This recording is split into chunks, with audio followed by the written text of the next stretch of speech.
டேய் இவன் வேற என்னை ரொம்ப டார்ச்சர் பண்றான்டா.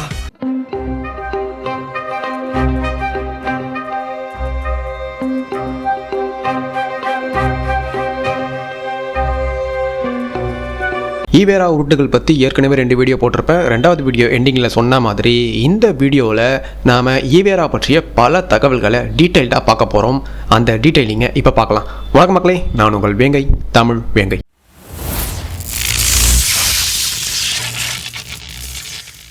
நீங்க வைக்கம் போராட்டத்துக்கு நீங்க எங்களுக்கு போராட வாங்கன்னு அங்கிருந்து கூட்டாங்கல்ல அவர் டானு.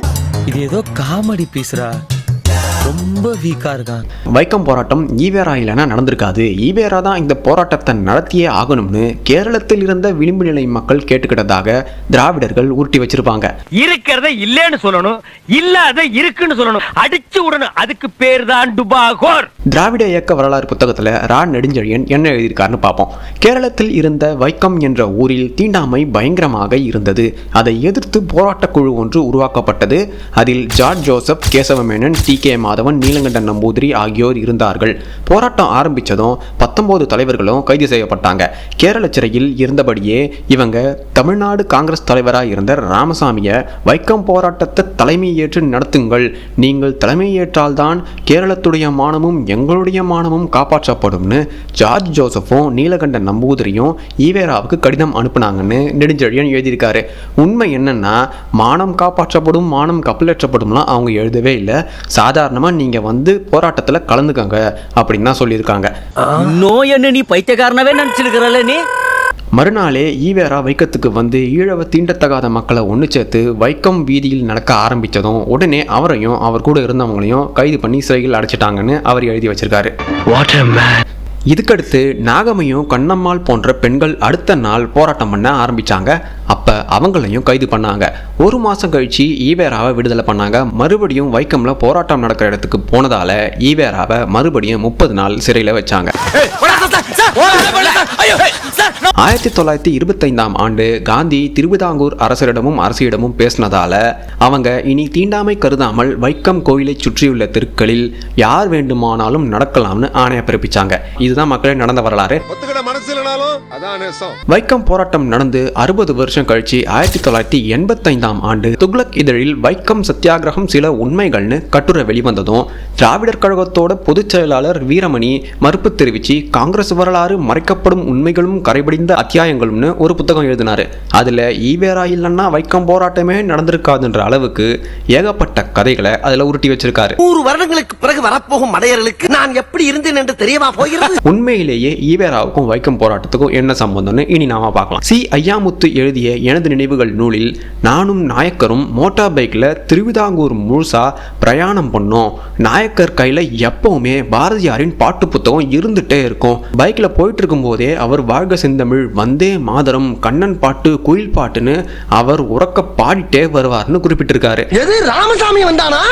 தி 100 Years of Hinduல ஈவேரா தன்னோட தொண்டர்கள் எல்லாரையும் பாரதியாரின் பாடல்களை பாடச் சொல்லி உத்தரவிட்டதாகவும் செய்தி வந்திருக்கு. எப்பனே சொல்லவே இல்ல. ஆனா ரா நெடுஞ்செழியன் எழுதின புத்தகத்துல பாரதி பாடல்கள் பற்றிய குறிப்புகள் இல்ல. வீரமணி புத்தகத்துல பாரதி பாடல்கள் பற்றிய குறிப்புகள் இல்ல. சாமி சிதம்பரனார் எழுதிய தமிழர் தலைவர் புத்தகத்திலையும் பாரதி பாட்டு பற்றிய குறிப்புகள் இல்ல. இல்லையா? அதெல்லாம் இல்லையே. இல்லையா? இருக்குடா. கவிஞர் கருணானந்தம் எழுதிய தந்தை பெரியார் வாழ்க்கை வரலாறு புத்தகத்திலையும் பாரதி பாட்டு பற்றிய செய்திகள் இடம்பெறவே இல்லை. போடலையே. சின்ன குத்தூசி எழுதிய காந்தியடிகள் கட்டளைப்படி நடந்ததா வைக்கம் போராட்டம் என்ற நக்கீரன் கட்டுரையிலும் பாரதி பாட்டு பற்றிய குறிப்புகள் இல்லை. இல்லைங்களே. திருமணம் கடந்த உறவுல வாழ்ந்துட்டு இருக்க நம்ம எராமிசை எழுதின பெரியாரின் இடதுசாரி தமிழ் தேசியம் புத்தகத்திலையும் பாரதி பாடல் பற்றிய குறிப்புகள் இடம்பெறவே இல்லை. போடவே இல்லை. மங்கள முருகேசன் என்ற ஆய்வாளர் மட்டும்தான் ஈவேரா எப்பேற்பட்ட பாரதியார் ரசிகர்னு குறிப்பிட்டிருக்காரு. பாரதியார் மேல பின்னாட்களில் ஈவேராவுக்கும் திராவிட கோஷ்டிக்கும் பயங்கர வெறியும் பொறாமையும் வர காரணம் பாரதியார் என்ற மாமனிதன் இந்த திராவிட நடிகர்கள் அரசியலுக்காக பேசின பெண் விடுதலை, சமூக நீதி பற்றியெல்லாம் ஈவேரா கூத்தடிக்கும் காலத்துக்கு முன்பே பாரதியார் என்ற மாமனிதன் பேசியிருக்காரு. இதனாலேயே பாரதியார பாப்பான்னு முத்திர குத்தி சாதி வெறுப்பை அவர் மேல வளர்த்து வந்திருக்காங்க இந்த திராவிட கோஷ்டிகள், குறிப்பா ஈவேரா. வைக்கத்துல போய் போராட்டம் நடத்தினா அவர் திரும்பி வர வைக்கிறதுக்கு எத்தனை பல்டி அடிச்சாங்க இந்த காங்கிரஸ்ல. ராஜாஜி சொல்றாரு இங்க நிறைய வேலை இருக்கு தமிழ்நாட்டுல, இங்க வந்து பாருங்க முதல்ல, நீங்க என்ன அங்க பண்றீங்க அப்படிங்கிறாரு. வைக்கம் போராட்டத்தை நிறுத்த காந்தியும் ராஜாஜியும் பிராமணர்களும் தீவிரமா முயற்சி பண்ணாங்கன்னு நம்ம கிட்ட இந்த திராவிட கோஷ்டிகள் கதை அளந்து வச்சிருக்காங்க. உண்மை என்னன்னு நாம இப்ப பார்ப்போம். வைக்கம் போராட்டத்தில் ஈவேரா கலந்துக்கிட்டதால இவரை சிறையில் வச்சாங்க. அப்போ ராஜாஜி திருவிதாங்கூர் மன்னர்கிட்ட நீங்கள் ஈவேராவையும் ஜார்ஜ் ஜோசப்பையும் சாதாரண கைதி போல நடத்துவது சரியில்லைன்னு கடிதம் எழுதி அனுப்புனதும் ஸ்பெஷல் கிளாஸ் சிறைக்கு அவங்க 2 பேரையும் மாற்றினாங்க. அடுத்து ராஜாஜியும் சீனிவாச ஐயங்கரும் வைக்கத்துக்கு போய் போராட்டத்தை இன்னும் தீவிரப்படுத்த ஊக்குவிச்சாங்க. திருவிதாங்கூர் முழுக்க அவங்க சுற்றுப்பயணம் மேற்கொண்டு ஏகப்பட்ட காங்கிரஸ் தொண்டர்களையும் இந்த போராட்டத்தில் கலந்துக்க வச்சாங்க. இதை விடுதலை போரில் தமிழகம் என்ற நூலில் ஐயா மாப்போசி என்ற தமிழர் குறிப்பிட்டிருக்காரு. ஆனா ராஜாஜி பார்ப்பான் அவர் இந்த வைக்கம் போராட்டத்தை எதிர்த்தார்னு ஒரு சமூகத்து மேல எவ்வளவு வெறுப்போட வரலாற்றையே திரிக்க முடியுமோ அந்த அளவுக்கு வரலாற்றை திரிச்சு வச்சிருக்காங்க இந்த திராவிடர்கள். வைக்கம் போராட்டத்தில் ஈவேரா கூடவே இன்னொரு தலைவரான TR கிருஷ்ணசாமியும் கைதானாரு. ஆனால் திராவிட கோஷ்டி இவரை பற்றி எந்த இடத்துலையும் பேசினதோ குறிப்பிட்டதோ கிடையாது. காரணம் என்னன்னா அந்த போராட்டத்தில் ஈவேரா மட்டும்தான் கைதானார் அப்படின்ற மாதிரியான ஒரு போலி பிம்பத்தை நம்ம கிட்ட காட்டிட்டாங்க. இந்த வைக்கம் போராட்டம் முழுக்க காங்கிரஸ் தலைமையில் நடத்தப்பட்டுச்சு. அதில் தீண்டாமை கூடாதுன்னு சொன்ன நிறைய பிராமணர்களும் கலந்துக்கிட்டாங்க. இதுதான் மக்களே உண்மையான வரலாறு. ஆனால் இப்போ வரைக்கும் ஒட்டுமொத்த பிராமண சமுதாயமும் தீண்டாமையை ஆதரிக்குதுன்னு இவங்க அரசியல் பண்ணிட்டு வராங்க.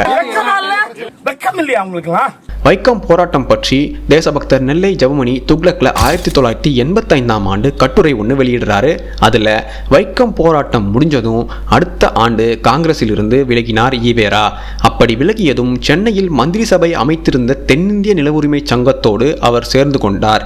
ஈவேரா தீண்டாமை மேலும் பிற்படுத்தப்பட்ட மக்கள் மேலும் உண்மையான அன்பு வைத்திருந்தால் தாழ்த்தப்பட்ட ஒருவருக்கோ அல்லது வெறுக்கப்பட்டு ஒதுக்கப்பட்ட வகுப்பை சேர்ந்தவர்களுக்கோ மந்திரி சபையில் இடம் தர வேண்டும்னு அவர் ஏன் பேசல?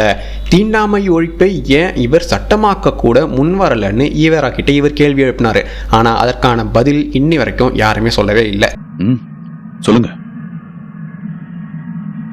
ஆனால் ஈவேராவும் அவர் கோஷ்டியும் யாரை பார்ப்பான் ஆரியன் மந்தேரின்னு சொன்னாங்களோ அந்த ராஜாஜி 1937 சென்னையோட பிரதம மந்திரியானதும் முதல் வேலையாக தீண்டாமை ஒழிப்பு கொள்கையை சட்டப்பூர்வமாக்கி தாழ்த்தப்பட்ட வகுப்பை சேர்ந்த திரு முனுசாமி பிள்ளை என்பவரை மந்திரியாக நியமிச்சாங்க.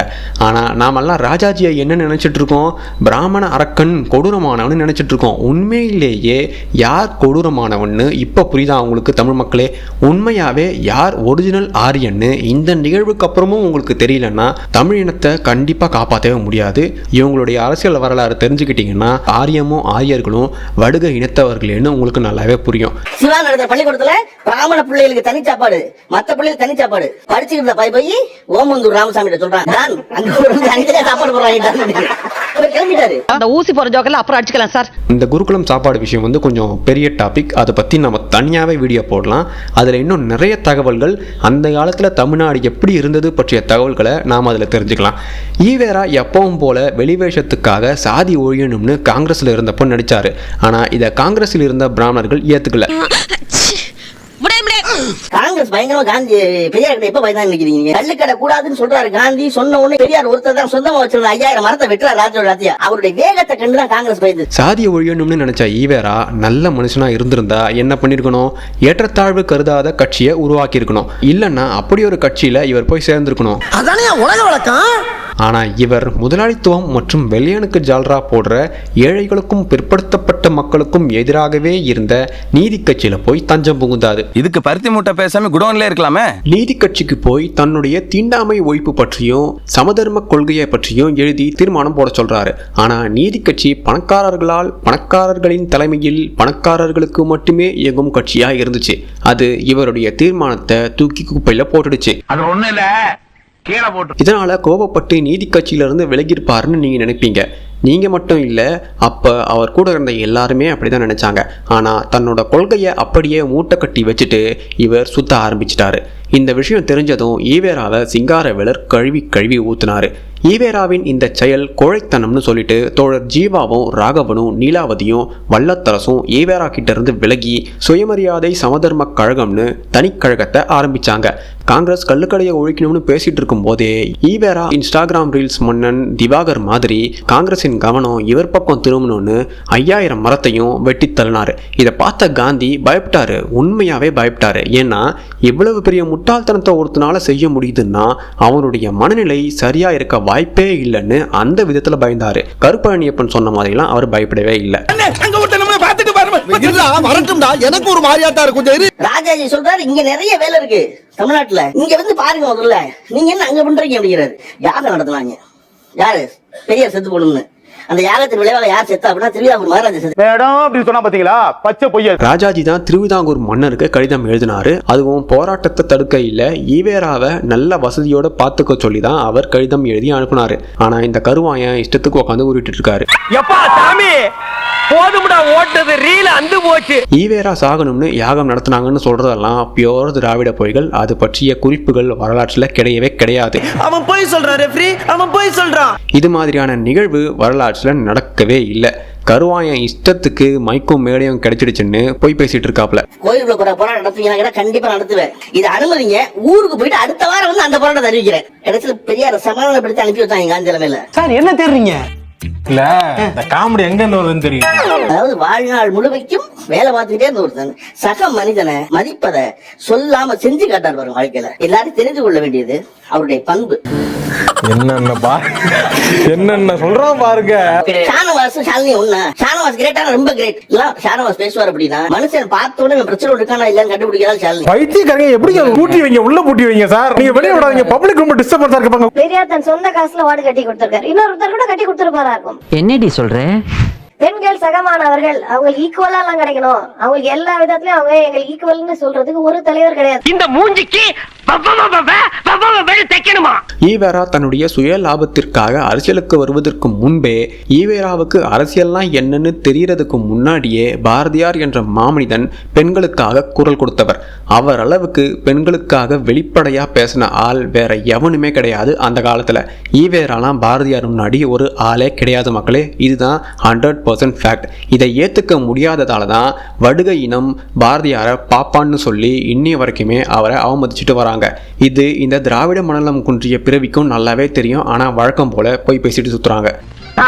நீளமா பேசாத மூச்சு வாங்க. இந்த காலகட்டத்துல பெரியார் தான் அந்த ஆல்பா இருந்தாரு. அப்ப நிறைய ஆல்பா இருக்கலாம். ஆல்பாக்கெல்லாம் ஆல்பா ஒரு ஆல்பா இருந்தாருல்ல இவரா? ஆமாங்க.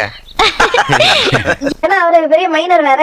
அவர் நிறைய இடத்துல அவருக்கு பெண் சிநேகிதிகள்லாம் இருந்த இளமை காலத்துல அப்படி இருந்தவர். அவர் இவ்வளவு கேவலமான விஷயத்தை எவனாவது வெளியே சொல்லுவானாயா? எவ்வளவு பெரிய கேவலமான விஷயத்த மிகப்பெரிய உலக சாதனை மாதிரி இந்த மனநலம் குன்றிய கிரிப்டோ சொல்லிட்டு வராங்க பாருங்க. குச்சமே இல்ல. பெண்களோட பிரச்சனையை அவர் தன் பிரச்சனையா நினைக்கிறாரு. மத்தவங்க கஷ்டத்தை தன் கஷ்டமா உணர்றாரு. அதெல்லாம் சிரிச்சுக்கணும். தனியா உட்கார்ந்து ரொம்ப ஆழ்ந்து சிந்திச்சுட்டு குழப்பிக்கிட்டு இருக்க கூடாது. ஈவேராவால மத்தவங்க கஷ்டப்பட்டாங்களே ஒழிய ஈவேராவால யாருமே சந்தோஷப்படல. எக்ஸப்ட் வெள்ளைக்காரர்களையும் ஜமீன்தார்களையும் அவர் வேறு விதத்தில் சந்தோஷப்படுத்தினாரு. என்னன்னு நீங்க புரிஞ்சுக்கோங்க. அதனாலதான் அவரு தமிழை காட்டு மிராண்டி அப்படின்னு சொல்றாரு. நீ எத்தனாவது படிச்சிருக்க? நான் 7வது பாஸுங்க. நீ SSLC ஃபெயிலுங்க. ஈவேராவுக்கு எழுத்தறிவும் மொழி அறிவும் அறவே கிடையாதுன்னு தமிழ் புலவர் பெருஞ்சித்திரனார் ஏற்கனவே துப்பிட்டு போயிருக்காரு.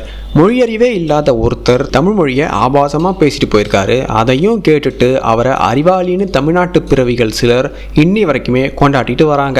உனக்கெல்லாம் வெக்கமே இல்லையாடா? சோறு தானே திங்கிற. எரிச்சல் வருது இவனை. பெரியார் மாத்தின ஸ்கிரிப்டுக்கு தான் அடிக்குது.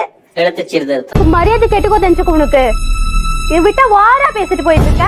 எப்பேற்பட்ட ஈன புத்தி பாருங்க இந்த ஆயாவுக்கு. படிப்பறிவே இல்லாதவர் எழுத்து சீர்திருத்தம் பண்ணாராம்.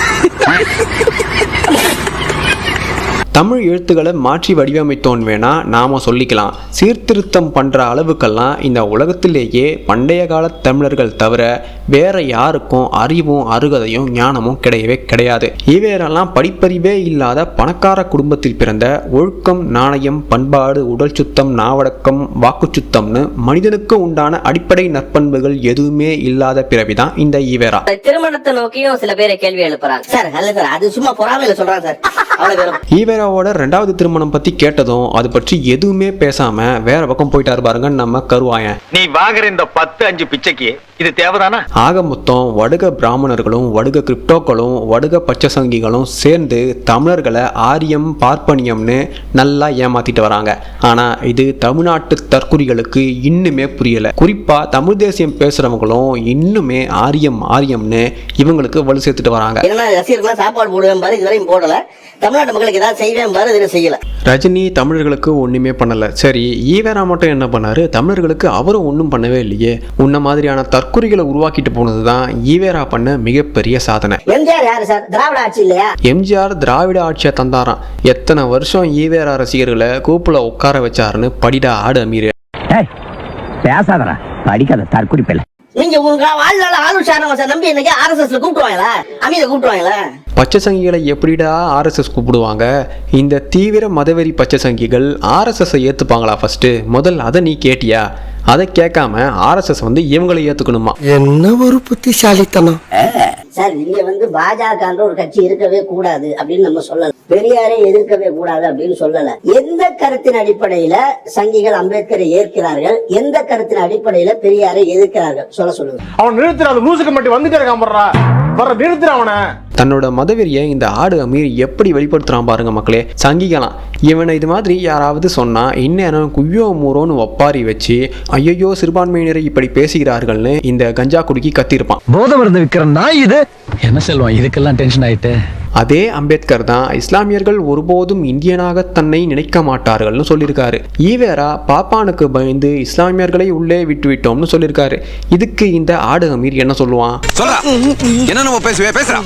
அந்த நம்பிக்கையை தான் பின்பற்றேன்னு அம்பேத்கர் சொல்றாரு. அப்படி இருக்கா உங்ககிட்ட ஏதாவது? அடே ஆடு, அம்பேத்கர் ஈவேராவை கலாச்சது கூட தெரியாம இங்க பேசிட்டு இருக்கியாடா தற்குறி. நீ ஒரு பொறுக்கிடா. அண்ணன் பிரபாகரனாக இருக்கட்டும், அவர் சொன்னாரா பெரியார தமிழில அந்த அந்த விஷயத்துக்கு? டேய் ஆடு, ஈழத்தை மொத்தமா புதைக்க யார் ஆதரவா இருந்தது? ஈழப்போர் முடிஞ்சு கொத்து கொத்தா தமிழர்கள் இனவழிப்பு நடக்கும்போது கையில பூங்கொத்தோட யார் போனதுன்னு உலகத்துக்கே தெரியும். மதவெறி பச்சை சங்கி மேடை கிடைச்சிருச்சுன்னு இஷ்டத்துக்கு உருட்டி வச்சிருக்கான் மக்களே இந்த கஞ்சா குடிக்கி. அம்பேத்கர் ஒருத்தர் இருக்காரு வடநாட்டுல, அவரை என்னோட தலைவனா ஏத்துக்கிறேன்னு சொன்னவர் தந்தை பெரியார். ஈவேராவே 4வது ஃபெயிலான வடுக இனத்தின் போலி பிம்பம். இந்த போலி பிம்பம் அம்பேத்கர் தலைவராக ஏத்துக்கிட்டாராம். அதுக்கு பரந்த மனசு வேணுமா? அம்பேத்கர் வெள்ளைக்காரனுடைய கையாளு, ஈவேராவும் வெள்ளைக்காரனுடைய கையாளு. இதுல இவங்க 2 பேருக்கும் வித்தியாசம் கிடையாது. ஆனா படிப்புல மட்டும் அம்பேத்கர் அளவுக்கு ஈவேராவை ஒப்பிடுறது கல்விக்கே கேவலம். இவங்க ஈவேராவை பெரிய ஆளா காட்ட புட்டின் கூட ஒப்பிட கூட தயங்க மாட்டாங்க. ஏன்னா அப்பேற்பட்ட பயங்கரமான தில்லாலங்கடி தான் இந்த திராவிட கோஷ்டிகள். ஈவேரா அம்பேத்கர் 2 பேருமே தமிழர்களுக்கு தேவையில்லாதவங்க. 2 பேருமே வெள்ளையனின் தீவிர விசுவாசிகள்.